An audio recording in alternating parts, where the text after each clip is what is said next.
Bonjour tout le monde, c'est Morgane. J'enchaîne avec une autre vidéo pour vous dire que voilà, dans 3 jours je me fais opérer de la mastectomie, donc le torse, et aussi en même temps je fais l'hystérectomie, donc donc c'est une hystérectomie totale, donc je retire à la fois l'utérus et ovaire. Du coup, comme j'ai pas vu de témoignages vidéo de personnes qui racontaient les deux opérations en même temps, bah, je me suis dit pourquoi pas en faire profiter d'autres, savoir comment je me sentirais, comment ça va se passer. Donc voilà. Pour l'instant, je me fais opérer dans 3 jours, donc tout va bien. Mais je voulais juste vous raconter un peu mes rendez-vous que j'ai eu pré-opération. Donc il faut savoir que je me fais opérer à Amiens, l'hôpital d'Amiens. C'est à 2 heures de route de chez moi à peu près. Moi je suis plus en région parisienne. Mais à Paris, les résultats ne me convenaient pas du tout. Enfin, après, voilà, c'est très personnel, hein. Chacun a des résultats qui lui plaisent ou pas. Enfin, voilà, on choisit aussi son chirurgien en fonction de ça. Donc, pour la Mamec, c'est le professeur Sina qui va m'opérer. Pour l'hystérectomie, c'est le docteur Sanguin. Donc, voilà pour les informations. Quand j'ai pris rendez-vous, j'ai bien signalé que je voulais faire ces deux opérations-là en même temps. Donc au secrétariat, ils sont cool, hein, y a aucun problème, ils sont vraiment super cool, ils vous genre pas ni rien. Par contre, je sais que certaines personnes ont réussi à obtenir les deux rendez-vous le même jour. Ça n'a pas été mon cas. J'ai insisté pourtant pour que ça le soit parce que bon, je leur ai dit voilà, j'habite pas à côté, c'est vraiment galère de venir plusieurs fois. Ils m'ont dit oui, mais c'est pas possible parce que le professeur Sina il prend en consultation tel jour et puis le docteur prend tel jour. Bon, je me suis dit bon, ok, de toute façon, voilà, moi j'ai envie de me faire opérer, c'est moi qui ai besoin, donc voilà.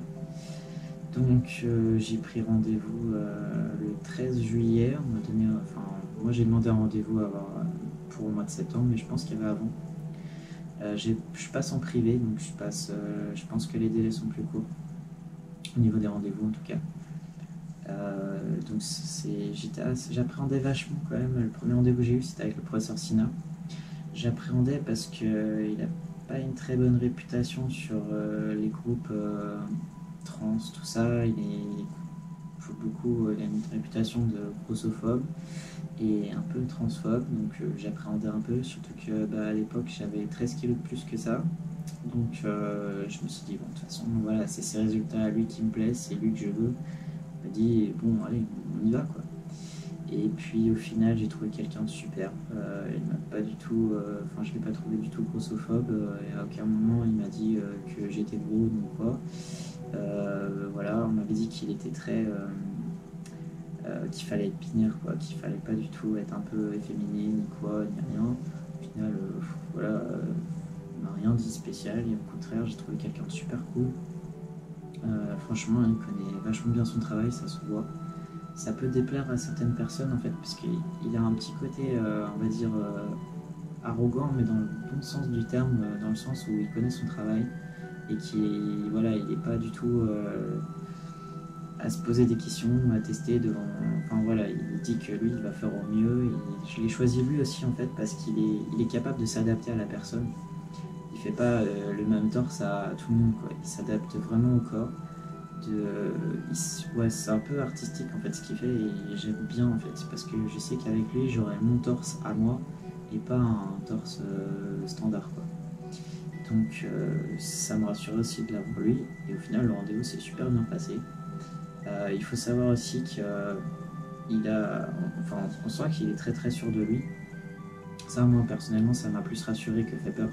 Je sais que pour d'autres personnes ça leur plaît pas. Par exemple j'avais vu des commentaires sur internet sur lui sur Google je crois d'une fille qui disait à qui il a dû refuser je pense une opération ou une technique et du coup qu'elle se plaignait que voilà il l'avait même pas touché pour l'examiner en lui disant que sa peau n'était pas d'assez bonne qualité pour faire telle chose. Moi, je sais pas exactement ce qu'elle voulait mais voilà. Et au final c'est vrai que quand on n'a pas ce qu'on veut les gens se mettent facilement en colère. Je pense qu'il a suffisamment d'expérience en fait pour savoir rien qu'au visuel la qualité de telle peau ou pas. Enfin, je pense que tous dans notre travail on sait voilà, on connaît notre travail, on sait à peu près exactement si ça va le faire ou si ça va pas le faire, même sans être sur place spécialement, quoi. Enfin, moi je pense surtout en tant que chauffeur de bus, par exemple, si je vois un endroit au loin, je sais tout de suite si ça passe ou si ça passe pas. Donc après, bien sûr, on voit mieux dans le détail quand on est vraiment sur place, si c'est le cas, mais de loin, on a quand même un a priori, savoir si c'est mort ou si ça se tente. Donc je pense que c'est ça qu'elle a eu. Moi, effectivement, il ne m'a pas touché. Il a juste regardé ma peau. Mais il m'a pas, à aucun moment il m'a touché, il m'a juste regardé derrière son bureau. Donc c'est assez étrange, je pense, pour beaucoup de personnes. Mais pour beaucoup de personnes trans, je pense que c'est un grand soulagement de ne pas avoir quelqu'un qui vous tripote de partout, qui vous retourne tout dans tous les sens pour essayer de savoir quelle opération il va faire, alors que c'est évident que moi, selon mon volume, j'aurai une double et rien d'autre. Donc une double, c'est double incision comme ça, avec les tétons qui sont rajoutés en plus comme ça. Pour les très petites poitrines, c'est juste une cicatrice juste autour des tétons, en fait, ils réduisent juste comme ça. Mais bon, quand on a un volume important, cette opération-là n'est pas une autre, quoi. Donc après, il y a plusieurs techniques et tout ça. Voilà. En gros, c'est comme ça. Donc lui, voilà, il n'allait pas me tripoter dans tous les sens pendant une demi-heure pour finalement me dire, bah oui, on va faire une double, alors que c'était évident et j'ai apprécié ça, en fait. Donc je pense que pour certaines personnes, par exemple, je sais pas, des femmes qui veulent une augmentation ou quoi, et qui leur dit, bah oui, mais du coup, vous n'aurez pas une cicatrice comme ça parce que votre peau, elle est pas assez bien pour ça. Je pense que ça ne va pas plaire à certaines ou à certains, enfin voilà. Et je pense que voilà, en fait, du fait qu'il soit franc, je pense que ça joue en sa défaveur entre guillemets pour certaines personnes, mais moi je préfère. Je préfère qu'on soit franc avec moi, qu'on me dise ça c'est possible, ça c'est pas possible. Et moi je préfère, quoi. Parce que moi je sais où je vais, je sais ce qui est possible, ce qui n'est pas possible. Par exemple, faut savoir que moi j'ai déjà eu une réduction mammaire. Donc j'ai des cicatrices déjà comme ça, plus autour des tétons comme ça. Je lui ai demandé si c'était vraiment, voilà, dans la mesure du possible, si je pouvais supprimer ces cicatrices-là qui font, même de loin, en fait, ça fait comme un dessin de sein, en fait. Et du coup, il m'a dit que ça dépendrait, en fait, que si jamais ma peau était suffisamment extensible. Donc en gros, il m'a demandé si j'arrivais à perdre de la graisse, peut-être que lui, il arriverait en fait à remonter ma peau, en fait, jusque là pour supprimer les autres cicatrices. Mais à aucun moment il m'a dit il faut faire ça sinon je vous opère pas ou quoi. Il m'a dit voilà, moi je ferai au mieux, mais je vous dis ce qui est possible et ce qui n'est pas possible, quoi. Donc du coup j'espère que ça va le faire parce que j'ai réussi à perdre 13 kilos entre temps. Mais bon voilà, après c'est pas vraiment le poids qui change quoi que ce soit, c'est plutôt la graisse. Et moi j'ai réussi à perdre mais pas vraiment au niveau du ventre, donc on verra. Au courant. Et sinon, pour le professeur Sina, je dirais que c'est tout pour l'instant. Le rendez-vous, c'est très bien passé, hein. Franchement, elle a été adorable, il est juste franc, un peu arrogant, mais moi j'aime bien, je préfère. Moi je me sens en sécurité et ouais, je me sens vraiment entre de bonnes mains. Donc voilà, on verra la suite, comment ça s'est passé, je vous raconterai. Mais je ne me fais pas d'inquiétude. Pour le docteur sanguin, donc je suis retourné un autre jour. Ça s'est très bien passé aussi. Donc c'est une gynécologue qui a déjà opéré des FTM aussi, hein. Donc elle m'a proposé voilà une hystérectomie totale. J'en voulais une en fait, donc j'ai pas posé de questions. Je sais pas si elle fait je pense que oui, des pas totales, je sais pas comment ça s'appelle, juste l'utérus ou pas, je ne sais pas, mais je pense que oui. Moi j'ai demandé tout, donc on a parlé de ça directement. Elle m'a demandé si elle pouvait m'examiner, je lui ai dit que je préférais pas, elle n'a pas insisté.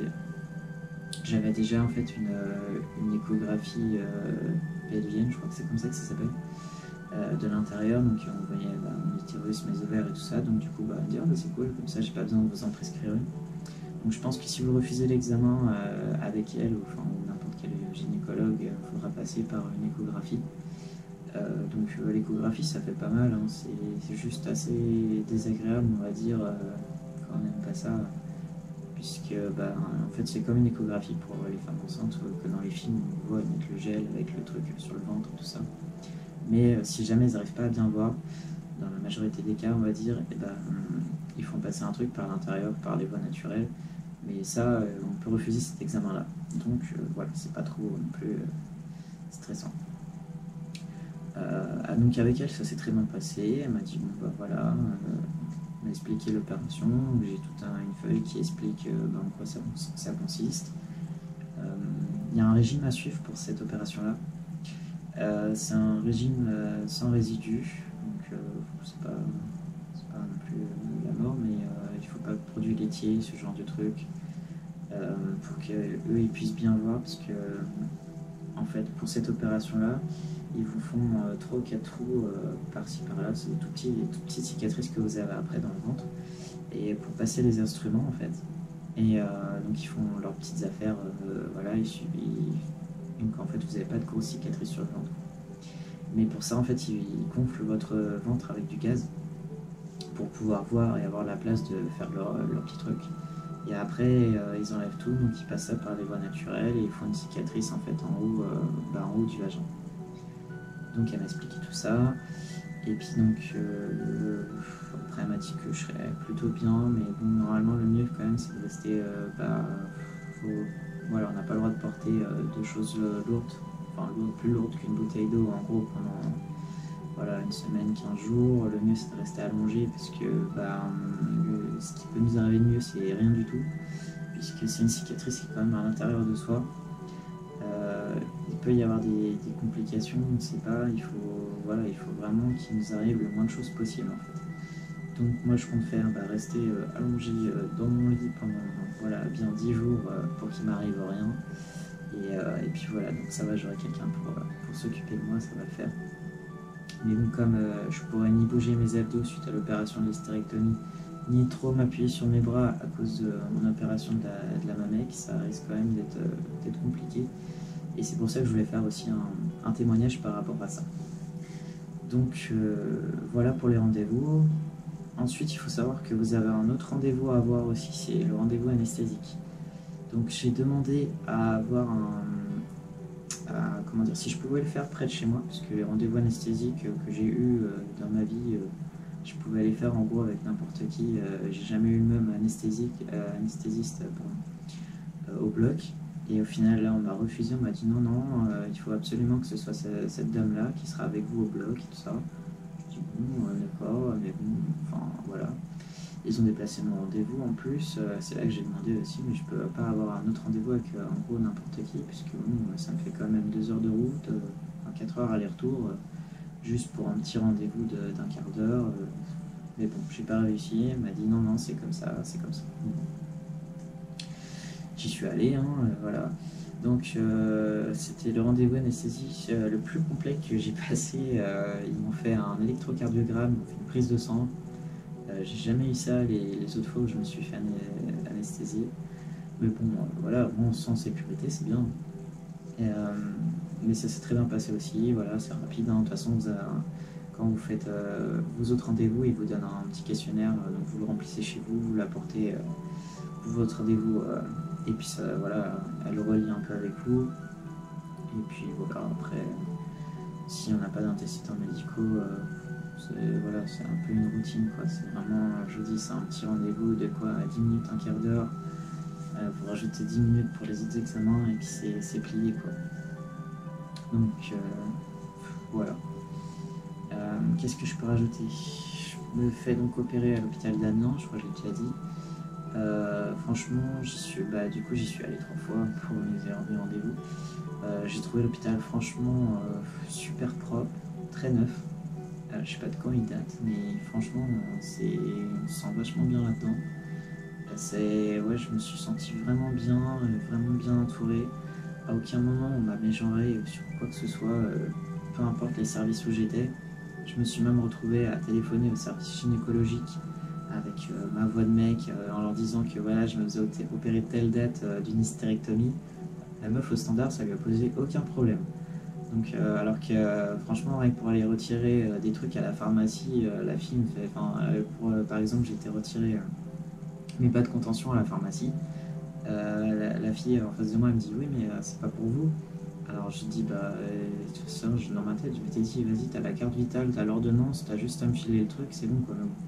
Alors je dis si c'est pour moi, je lui dis c'est pour une opération tout ça. Et elle me dit bah oui mais vous êtes trompé de carte et tout ça. Je dis bah non c'est la bonne carte, ma bonne carte vitale. En plus enfin, ma carte vitale elle correspond avec l'ordonnance donc bon.